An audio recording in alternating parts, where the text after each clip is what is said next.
picked up our splitter today.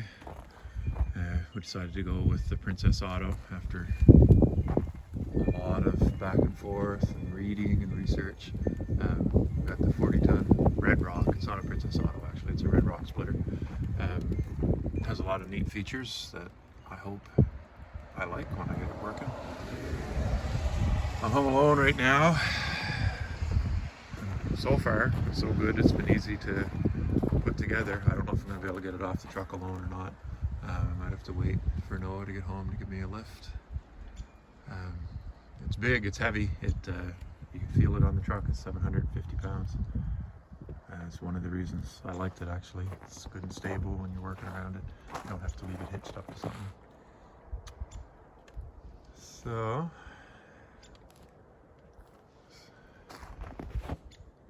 there, we got it off the truck. I got the wheels off. I backed into a snowbank and got the wheel part off, but I couldn't budge that the beam and cylinder. It's heavier than blazes. I got a neighbor, Davies, to come over and help me get it off the truck, and stood it up, and pretty easy from there. The pin went through just while it was on the ground. We didn't have to lift it again. So I noticed that it has a Ducar engine, which I'm kind of happy with. I think I like that engine better than the Power Fist. Oh, it's a pretty rugged splitter, it's heavy. See if we can get it going. Dark now, the shortest days of the year. Yeah. But at least I was smart enough to unload it in front of the street light.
I got a little bit of wood split with the new splitter. I took a load home today, so I thought I'd split it right off the back of the truck, and then I got a little carried away and worked on my pile there. I just took the chunk out of the middle of it. The splitter's working great. I love it. Some of the things that I saw in reviews on other splitters of this style, they seem to have changed it. I don't have the problem so far with this. I've only put one tank of gas through it in a little bit. They have some big holes here, so the bark and whatnot that falls off the logs as they split doesn't get caught up in here. Very easy to clean out. Most of it I can just shove through the holes. I saw where some guys took out pieces of this so the bark could come out, but so far that seems to be doing the trick. No problem. One of the reasons why I was going to go for a different splitter was I assumed, because it was Princess Auto, that this had a Power Fist motor. So I almost paid more money for a Ducar splitter because I like the motor better. And I didn't even know I was putting this together last night. And has the very same motor that the Ducar 35-ton has, that I would have paid substantially more for than this one. It was probably a nice splitter, but man, I hate buying something when you can't see it first.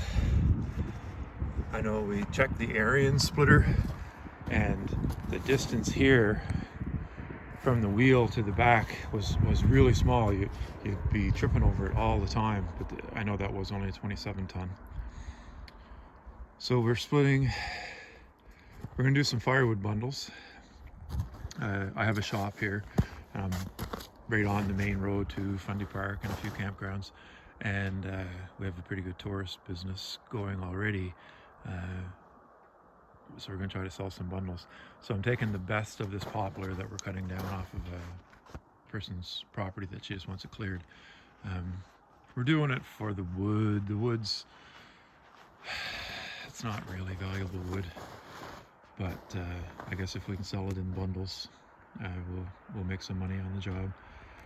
So we're splitting it pretty small. Splitting like butter. There's nothing to it. We're taking the best of the wood for firewood bundles, and then if it's dirty, if you're going to be throwing this in the trunk of your car or whatever, if it's dirty, there's a lot of bark or hollow heart or dry rot or anything, there's some carpenter ant in that one there. We'll throw it over here, and we'll either burn that ourselves, or we could sell it just as firewood. It's only poplar, so it's worth like half as much as a quart of hardwood, but still, we burn a lot of wood. We have 3 wood stoves going now, so no problem to get rid of it. So a lot of these trees were good sized trees, nice, big, clear, round. Some of them would have been saw logs if I had been more ambitious and could have lifted them. The only real way for us to get them out of the woods was in 16-inch pieces. So this was all cut just this week. I forget what day, Monday, I guess. The splitter's going fast. We're going to get through this pretty quick. So the stuff that we're splitting for our firewood or for sale as firewood, we're just splitting that in, you know, normal size pieces, either in half or in 4, and man, it goes fast. So I'll try to put the camera on something here. I don't have a tripod on me, so it might be another day.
There, it's not a very good position.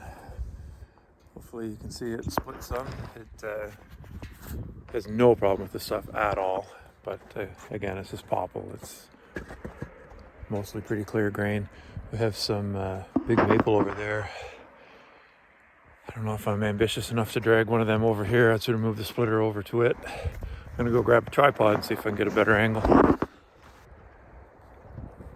Found an old tripod I rigged up for here. I like using the iPhone for these because I can edit and post and everything right from the iPod. So I do have a GoPro and I have a pretty decent digital camera, but the iPhone 11 seems to work pretty well. So this is what I rigged up. It's just I bent a piece of steel and I have it on a rickety old tripod. And again, I have a better one, but my wife's using it right now for Zoom meetings. So I'm gonna clip it on here just with my belt loop clip. And, oh yeah. Yeah, I set up right in front of my pull cord. Let's see if I can get it started without knocking my camera over.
It's a really fast cylinder, and even faster because you don't have to go very far into the wood before it cuts and releases, unless it's a really gnarly one. So it's a wide wedge, so it really splits the wood fast.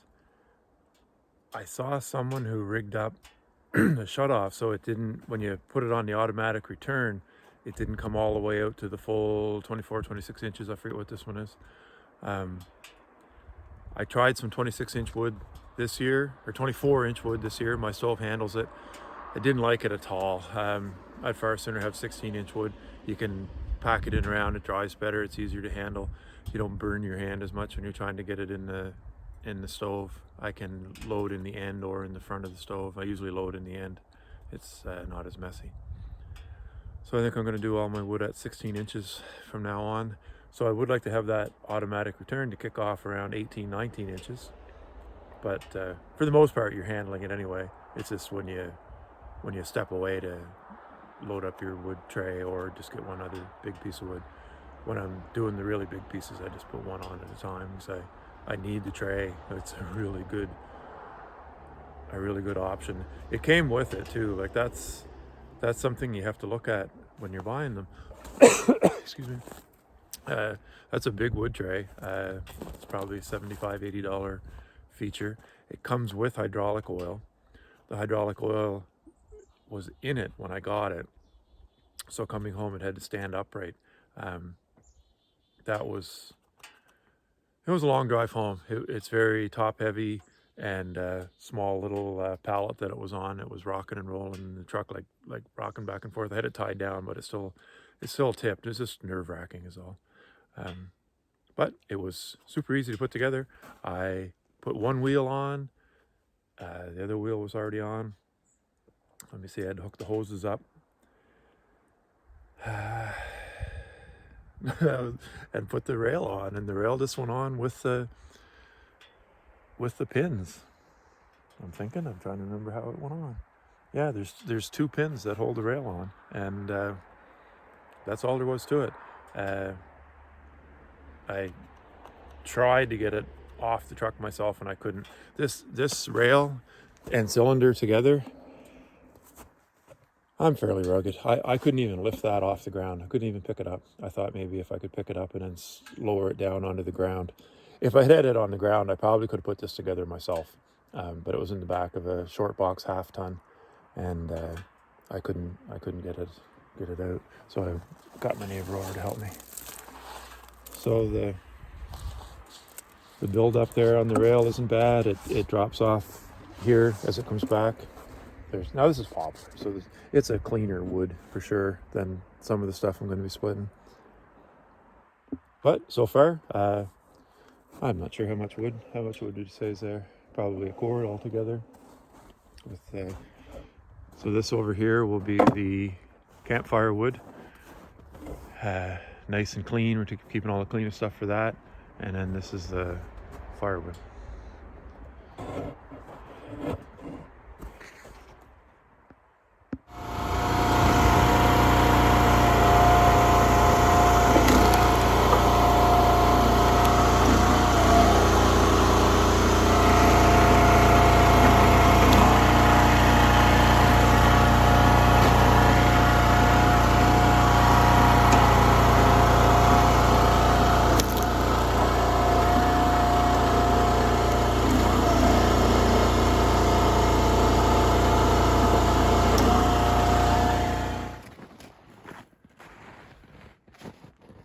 Nothing like splitting in the dark. We have to work out a outdoor light maybe with a little Honda generator. So got this whole pile split. It sure seems to add up to more wood when you split it. I would have thought there was only maybe not even quite a cord there, but there's got to be over a cord in those 2 piles.